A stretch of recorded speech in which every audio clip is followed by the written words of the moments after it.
तो बाबू लोग आ गए आप लोग। तो आज लोग आप लोगों का स्वागत है। तो आप लोगों ने बहुत दिनों से कहा था कि सर थोड़ा बौद्ध चरित्र पर भी चर्चा कर दीजिए। तो चलो आज हमारा टॉपिक होने वाला है बुद्ध का चरित्र, या कह लो बौद्ध का चरित्र। ये जो टॉपिक है हमारा, हम इसे कई पक्षों में देखो बांट सकते हैं। पहले तो हम ये पक्ष जान लेते हैं कि बौद्ध का जन्म से लेकर उनके भगवान बनने तक का, जन्म से लेकर भगवान बनने तक का दो पक्षों में बांट लेते हैं। और उन्होंने कहा था कि निर्वाण की प्राप्ति कैसे होगी, ये भी प्राप्त है। बात दोनों सही है कि जन्म कहाँ हुआ, फिर ये बौद्ध कैसे बने। बचपन का नाम तो कुछ और ही था, बाद में फिर ये बौद्ध कैसे बनी, बौद्ध की संज्ञा मिली कैसे। और सबसे महत्वपूर्ण पक्ष ये आ जाता है कि ज्ञान प्राप्त किया कैसे।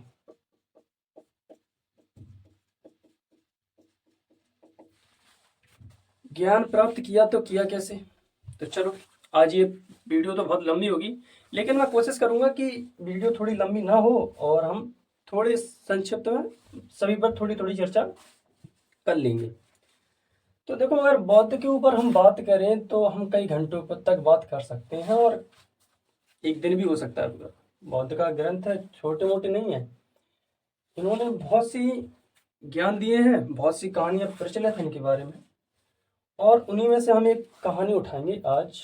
बौद्ध को ज्ञान प्राप्त कैसे होगा, वो जो कहानी प्रचलित है कैसे होगा, ठीक है। आखिर इन्हें ज्ञान प्राप्त हुआ कैसे, तो आज इसी टॉपिक पर हम लोग चर्चा करेंगे। तो तो आज का ये टॉपिक हुआ हमारा ज्ञान प्राप्त कैसे करें। तो एक कहानी आती है इनके, बहुत प्रसंग इनके ग्रंथ में, खुद अपनी जीवनी में लिखते हैं ये कि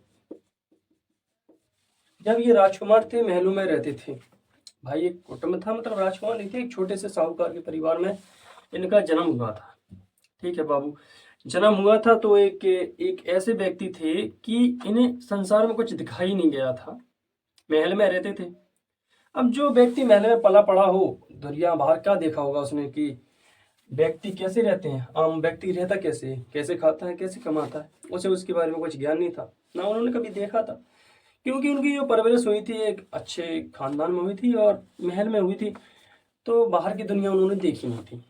तो एक दिन अपने सारथी से कहते हैं कि यार मुझे अपना राज्य घूमना है। उन्होंने कहा ठीक है राजकुमार जी।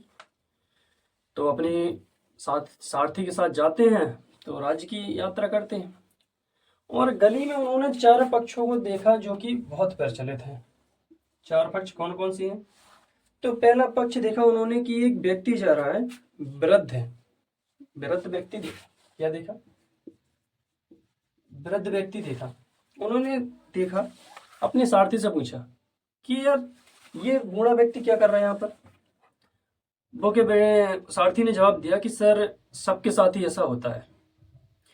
एक उम्र आती है कि जिंदगी का पैराग्राफ कुछ ऐसा होता है, कभी ऊपर कभी नीचे, कभी ऊपर कभी नीचे, कभी नीचे, फिर एक डाउन ही हो जाता है और एक टाइम आने पर आदमी चला जाता है। सबके साथ ही होता है।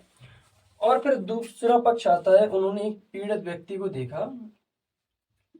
पीड़ित व्यक्ति जो कि बीमार पड़ा था खाट पर से, मतलब उसे सब हो रहा है, बुखार मुखार, चेचक मेचक की बीमारी है। अब आगे चलकर उन्होंने पूछा कि सारथी इस व्यक्ति को क्या हुआ है। तो उन्होंने कहा है कि ये बीमार पड़ा हुआ है, कोई इसकी देखरेख में नहीं है, बहुत कष्टों से जूझ रहा है। ठीक है भाई, एक पक्ष, हमारे दो पक्ष हो गए। तीसरे पक्ष में सिद्धार्थ देख रहे हैं कि एक व्यक्ति जा रहा है औरत के साथ, मतलब एक कह लो कि गरीब है और जा रहा है अपने रास्ते में, जिंदगी जी रहा है। तो हम टॉपिक से लिख लेते हैं गरीब।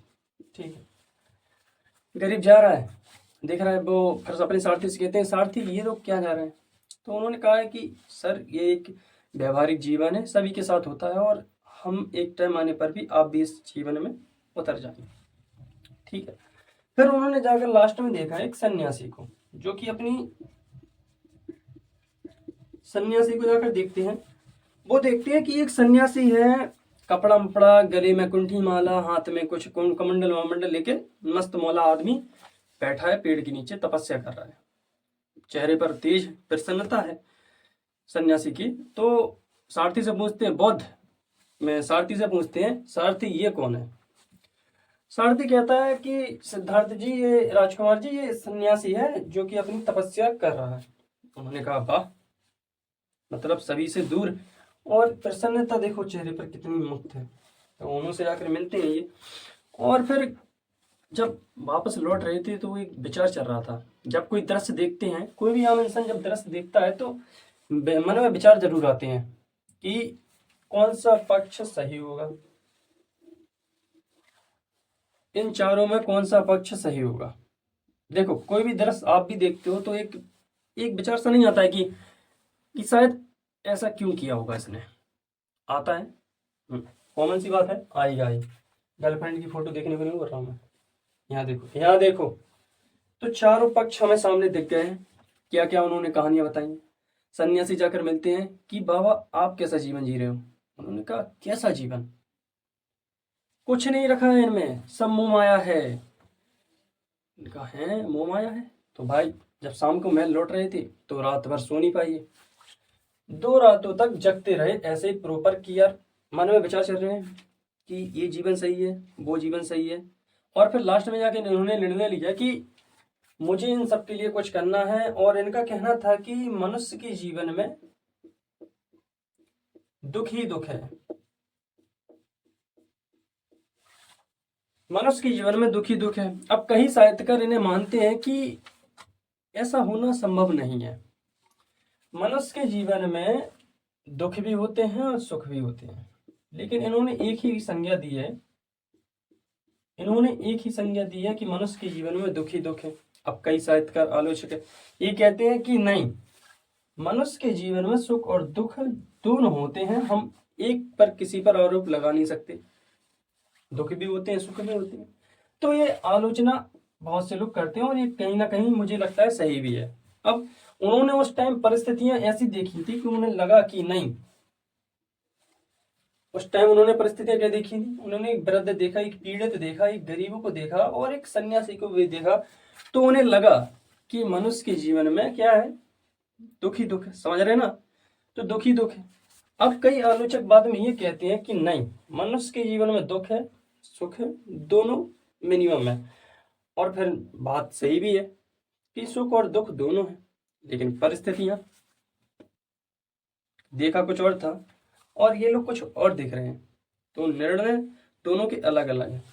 और फिर रात में सोचते हैं कि चलो मैं भी कहीं पर चला जाता हूँ। तो रात थी, बीवी बच्चे सो रहे थे, तो बस मन में विचार आया कि नहीं, मुझे इन सब से मुक्ति चाहिए और सबको एक नया मार्ग दूंगा मैं। इन्होंने कहा था सच्चाई का मार्ग, इन सब से मुक्ति मैं दिलाऊंगा। भाई बात सही भी थी और दिलाई भी है उन्होंने। इन्होंने कहा था कि हम इन सबको नहीं मानते, चले गए भाई घर छोड़कर। और फिर इनके बारे में एक कहानी और प्रचलित है कि जब ये विद्या प्राप्त कर अपने गांव लौटते हैं तो एक अपनी पत्नी से जाकर मिलते हैं, और पत्नी का टॉपिक हम लोग कल करेंगे। ठीक है, बहुत ही इंटरेस्टिंग कहानी है। और एक कवि भी हुए हैं जिन्होंने इनके ऊपर एक दोहा भी लिखा है कि जब अपनी पत्नी से मिलते हैं, बहुत दुखदाई कहानी है, वो मैं कल आपको बताऊंगा। कल इसी टाइम पर आना है, ठीक है? समझ में आया कि नहीं? ये टॉपिक छोटा सा टॉपिक था बुद्ध की, धीरे धीरे हम बुद्ध की सारी कहानियों पर चर्चा करेंगे और समझेंगे। ठीक।